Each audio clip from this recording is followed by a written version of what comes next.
concern to the people of Kenya. Yet, what we have seen is that people seem to be skirting around it. Yet the issues are extremely critical. So today, on behalf of Kenya Kwanza, I will be making a statement. It's a fairly comprehensive one. So I would really plead that you listen carefully. Perhaps questions that you may wish to raise later may be in it. But we shall also make sure that you get it as soon as I finish. This is a press statement by the Kenya Kwanza Alliance.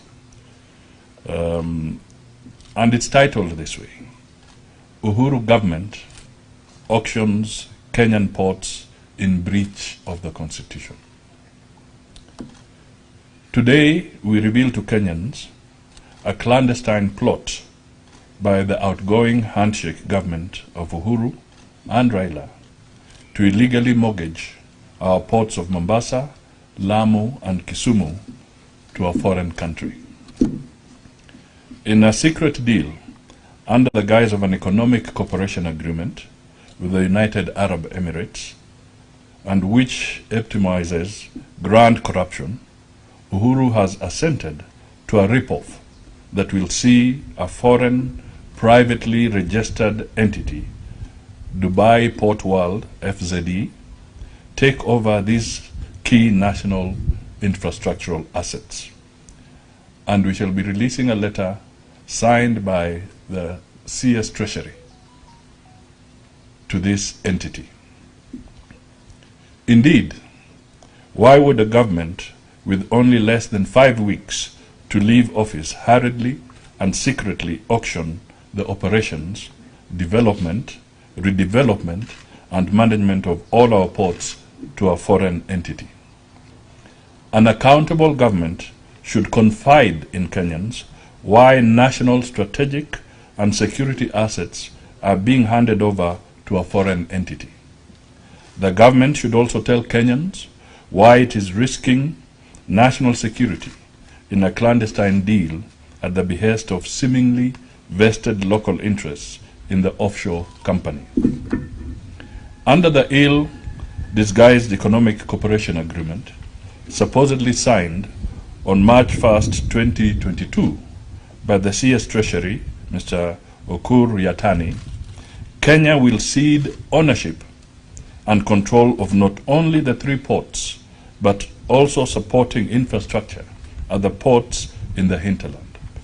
It is shocking that Dubai Port will take over the development, operations, management, and expansion of transport logistics service in the Republic of Kenya. The deal was mooted in a meeting in Mombasa, disguised as Raila's birthday party, attended by outgoing President Uhuru Kenyatta, Raila Odinga, and the Governor of Mombasa, Ali Hassan Joho, amongst other state agents who are the principal beneficiaries of the deal. Kenyans will also remember that soon thereafter, the trio made several trips to Dubai jointly and severally.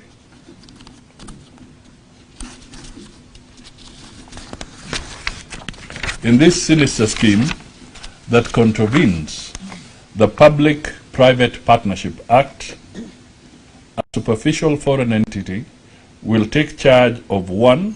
Redevelopment of berths 11 to 14 and a special economic zone at the Mombasa port. 2. Equipping and operating the container terminal at the port of Lamu. 3. Development of a special economic zone next to the port of Lamu. 4. Development and operating cold chains and logistic parks at both Kisumu and Naivasha. In contention is not just that national assets are being disposed of sneakily, but also the illegality in the opaque and hurried nature of this transfer of national assets. Government cannot hide under the Public-Private Partnership Act. Kenyans want to know the details of the contract and whether it adheres to procedures for the identification, selection, feasibility study, pre-tender approval, tendering, negotiation, post-tender approval, monitoring, and evaluation of the projects as provided under the Public-Private Partnership Act.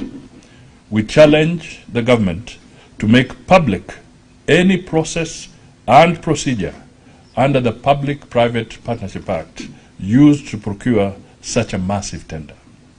Let Kenyans know the parameters used to initiate the project proposals, to show whether the tender was competitive, and how the tender was awarded to one company without opening the tender for open bidding, noting the costs implications. In protocols observed, if any, in negotiations and the negotiations between the parties, we would like to see all these. Lest the government plays ignorant, we reiterate, or rather lest the government plays ignorant, we reiterate that the government of Kenya owes its citizens an explanation as to why the following legal issues were glossed over. 1. Lack of public participation, opaqueness, and secrecy of the takeover. We at Kenya Kwanza are sure that until now, Kenyans did not know that there is an ongoing secret process to have our ports taken over by a company based in UAE. This is proof that this may be an engagement between a few people in government who may be keen to conclude the illegal deal with speed before government changeover in August.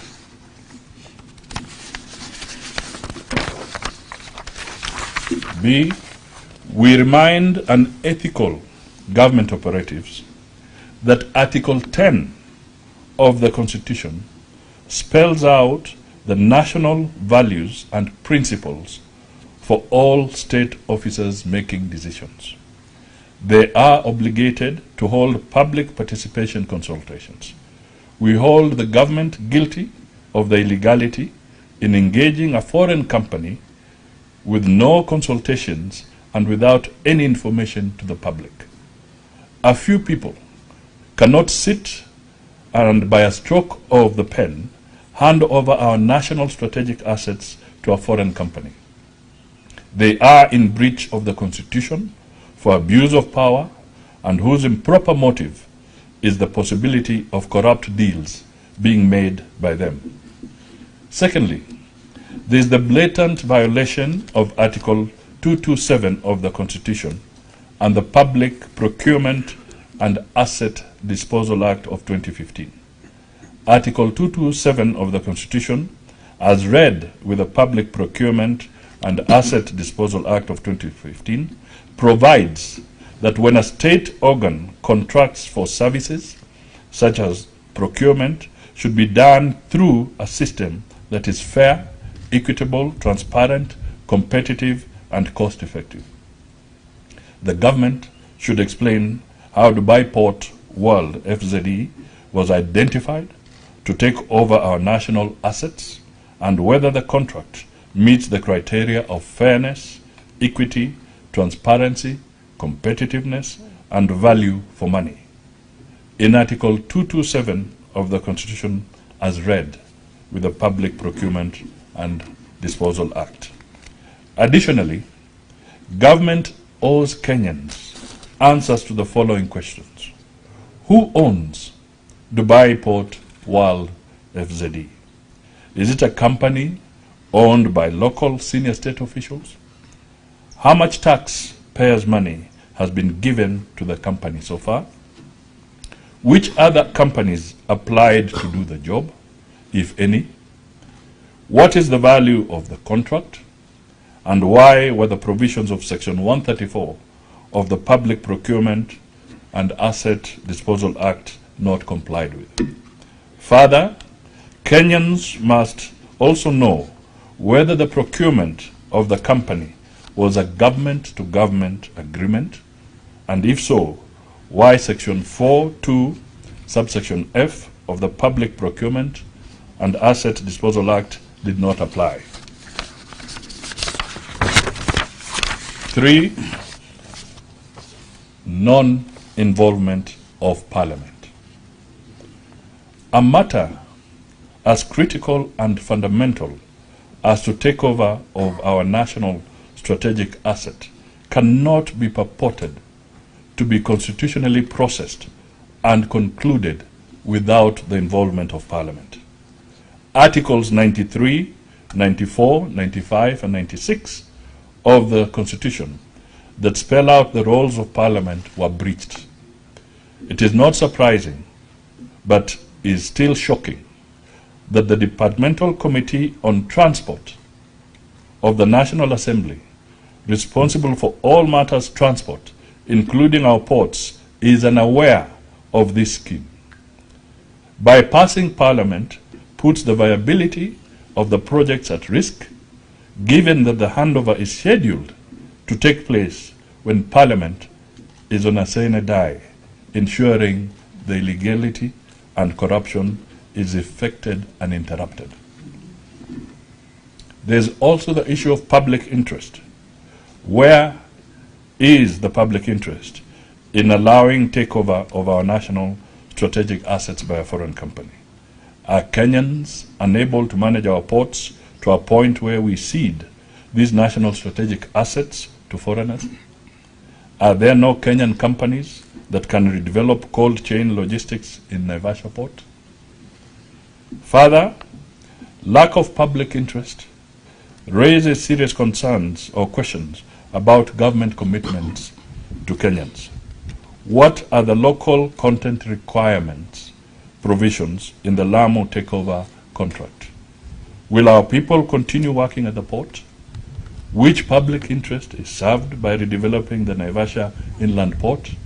In whose interest, therefore, are our national assets being auctioned without citizens knowing? The answers to these questions only lead to one conclusion.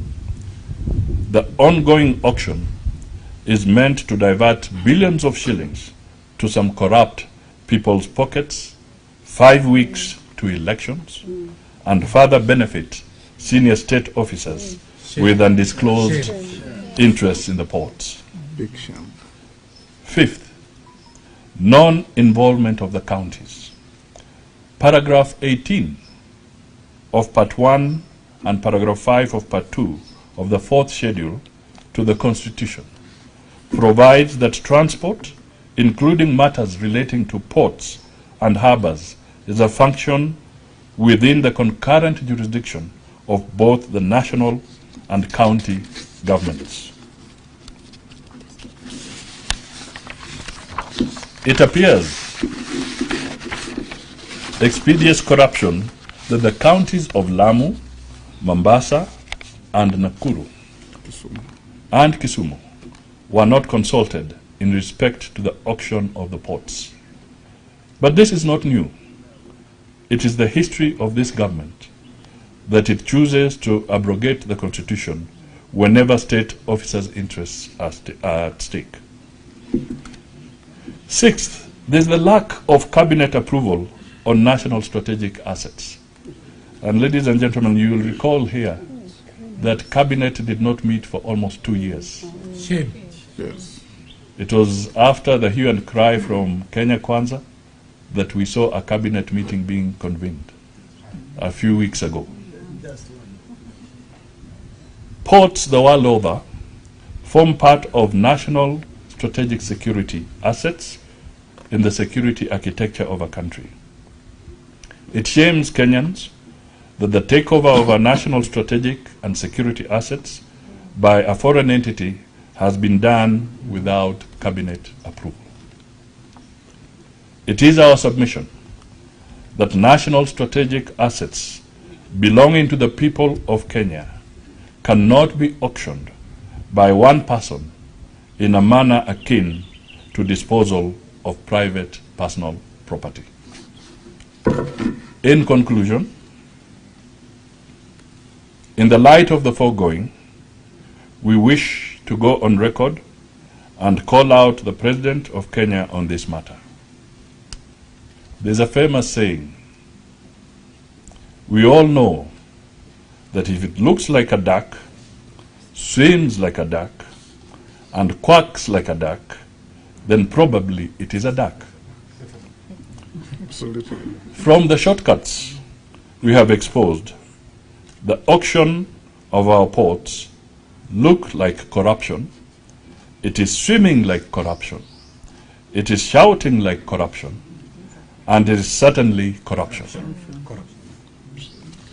Kenyans are probably staring at the biggest corruption scandal ever. It is a clever machination to fleece Kenyans of billions of shillings before a new government takes over. In fact, the establishment of the Azimio political outfit was principally intended to perpetuate state capture and to privatize national strategic assets using offshore companies whose agents are in the top echelons of Azimio leadership. Shame. If government is humbled enough to come clean, the starting point should be to tell Kenyans who owns the contract company and what interests senior state officers have in the company. As patriotic Kenyans, we say no to any plan to defraud our people. God bless you, and God bless Kenya.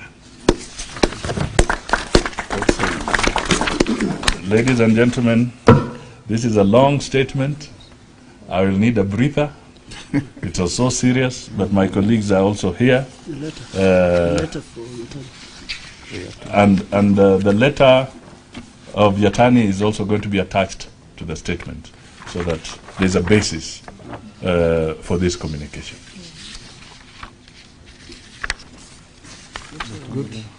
Satisfied? Like we're happy. Good. My name is Bure. I work with 8 years. In 2019, the president was challenged to make, or rather the government to make public the contracts of SDR. To date, they have not been made public. And it appears like it's likely that the contracts about the port will as well go that direction. What because do Kenyans have? Let me have a lawyer here.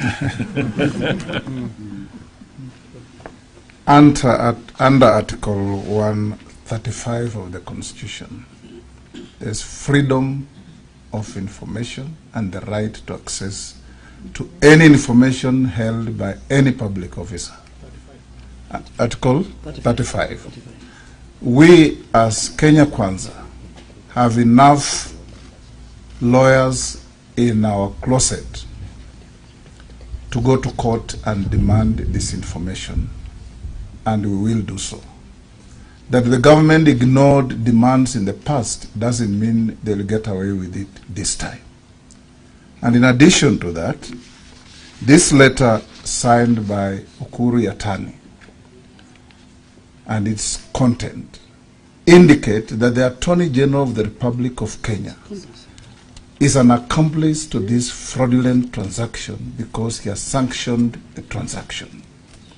In comparable democratic jurisdictions, Yatani and Justice Kariuki must reconsider their positions and resign and leave office, one, in the name of accountability, but more importantly, for fair and transparent investigations to be carried out in their conduct. That they may not leave because impunity is the other name for the government of Jubilee, headed by President Uhuru Kenyatta, that they will not leave only lends credit to the statement that we have issued today, that there's an opaque, corrupt, stinging, and above all, anti-people transaction aimed at robbing our assets, which we as Kenya Kwanza, the incoming government by August this year, will not countenance, and we want to tell them clearly that they may ignore this statement for now. After 10th August, it will be a different ballgame. And you all know that we have other stinging transactions that we'll much sooner than later be releasing in small doses to them for Kenyans to know the saga behind the expressway and many other things. Thank you. My name is Chacha from K24, and I understand that the country have a huge debt. That's of course loans. Yes.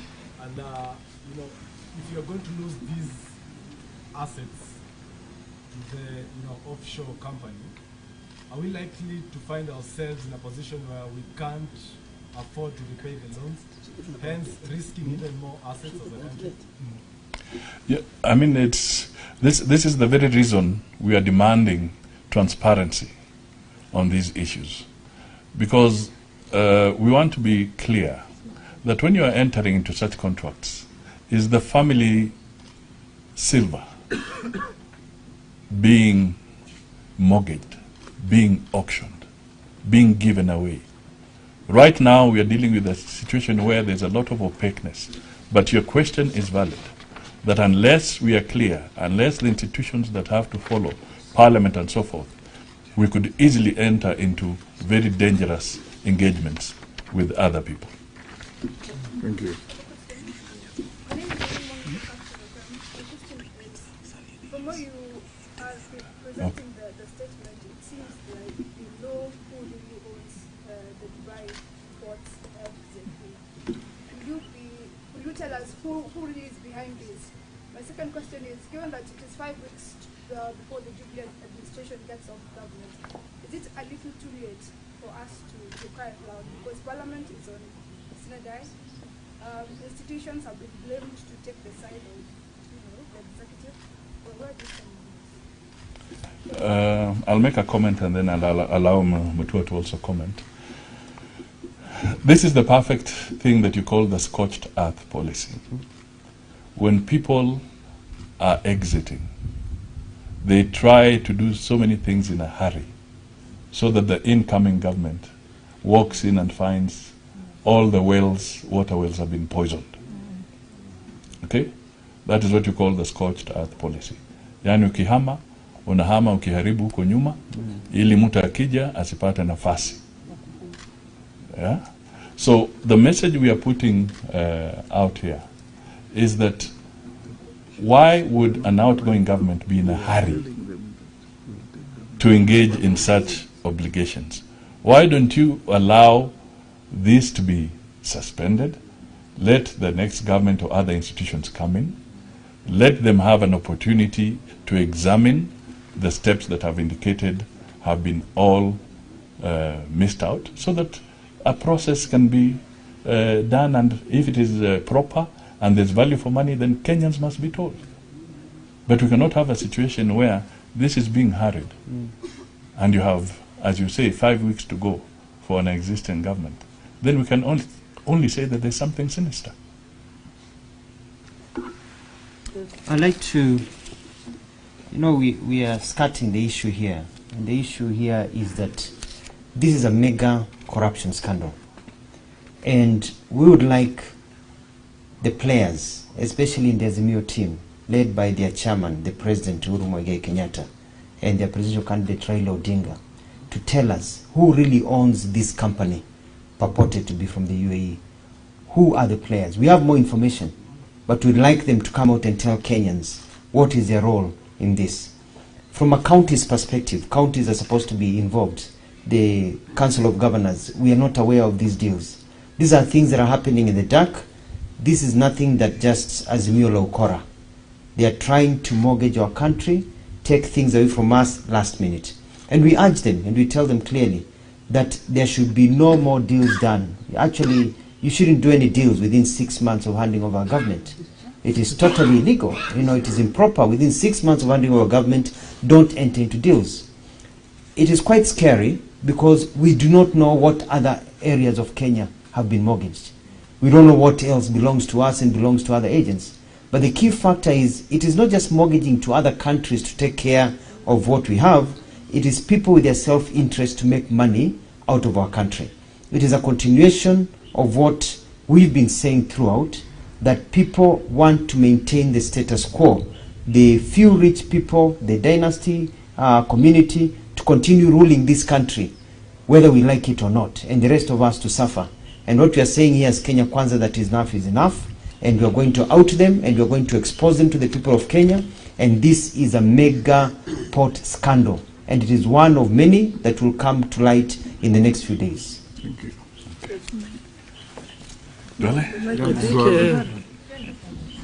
Maybe I can say. Who wants to speak? Yes.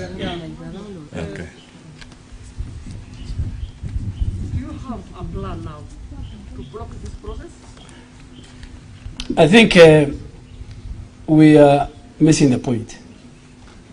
We have a letter, and I'm sure if you read this letter by the Minister for National Treasury, Uhuru, dated 30th of March 2022, where in one of its paragraphs says the Attorney General, who is the legal advisor of government, has already declared this.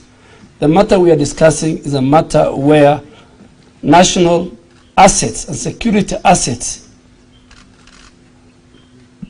have been transferred to a foreign company in violation of all the issues the Honorable Musalia Mudavadi has raised: public participation, parliament role, the role of counties in terms of their functions in the schedule, ratification of treaties. Even when an airline, a foreign airline, wants to fly into our country, it must seek parliamentary approval through the relevant committee. This is mortgaging ports already. And I want to answer the previous question. That already a Kenyan went to court on SGR seeking the contract. And a principal secretary in his affidavit said it cannot be availed to public. So it's another scandal. So this is the state of state capture. And 4 ports and all the logistic infrastructure have been mortgaged to a foreign company by those who are responsible and who are the cartels of state agents. The question that you really want to pick from here, because we have given you an evidence, is from here you go to Uhuru and Justice Kihara and challenge them on what we are saying. You cannot mortgage, you cannot give DP World to run the development, the redevelopment, the management of the port of Mombasa, berth 11 to 14, berth 1 to 3 of Lamu, the whole cold chain system and the port of Kisumu, by 3 individuals. This is what we are telling the people of Kenya. We have talked about state capture. And I want to say it here, even Parliament and the parliamentary reporters are here. Parliament for 2 years rejected the Kenya Aviation Bill, where the whole of Kenya Airports Authority was to be handed over to a private entity. To a private entity. Part of the state capture. We are aware of how National Oil Corporation, the only state-owned oil company, is being handed over. So we are telling the people of Kenya, and all these, let me put it, and that's why President Kenyatta, unlike his predecessor, who were to exit at the end of their term, doesn't want to exit. That's why he's the chairman of Azimio. Now, in fact, we have found out why the president wants to succeed himself. Because of all these state capture and state involvement. So, good people, I think the statement given by Honorable Musalia on our behalf and the evidence we have provided will help you enough further to go and ask the other partners. I am sure the people of Mombasa will be shocked. They were complaining about the port being transferred, the operations of the port of Mombasa being transferred. Now we are telling the people of Mombasa, your port is gone. The title deed is with the Chinese. The operation and the management and the development is now with DP World. Dubai. And we will even write to DP World through their embassy here. We will not leave this matter because as leaders we are the custodian under the Constitution to protect, preserve national strategic interests. And that's why the framers of our Constitution gave Parliament the people's representative and counties exclusive constitutional mandate to be consulted. That is why public participation under Article 118 is mandatory. The people of Mombasa will be asked and Kisumu. That is why there is the element of public interest. And senior counsel, I mean lawyers like Honorable Wetangula will tell you. And that's why we are saying in the schedule, harbors are under counties. The operation of the port is under the national government, but harbors and are under counties. So Joho must have said somewhere, faked some minutes, did fake public participation, and but I don't know whether the governor for Nakuru and the governor for Kisumu and even the governor for Machakos, because part of this letter is the infrastructure. So good people, I think you have more questions to ask those who captured the culprits than us. And we are ready to give more, I mean, as time goes by. And we can even raise issues one day to the election. There's no timeline. If we find any wrongdoing, we will say it one day to the election. I mean, we are not late. We are not late. Thank you very much. Can we leave it there? No, I think Alice wants to say something. Okay. I just wanted to give Kenyans hope regarding this subject, because of course the contract stink to the heavens and back, that the government of Kenya Kwanza will not be bound to respect or even to implement these contracts. You see, they are long-term contracts because they are illegal, they are unconstitutional. We shall not respect the contracts, we shall disregard them, and those purported beneficiaries who are actually people from this country in top leadership as stated will have to meet the expenses of cancellations of those contracts. Thank you. Thank you. Yes, please.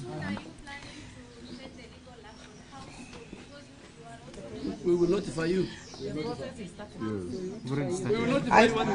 I think I just want to add one thing, and especially to the Kenyan people, to see how this government treats the Kenyan public with a lot of disrespect and detest.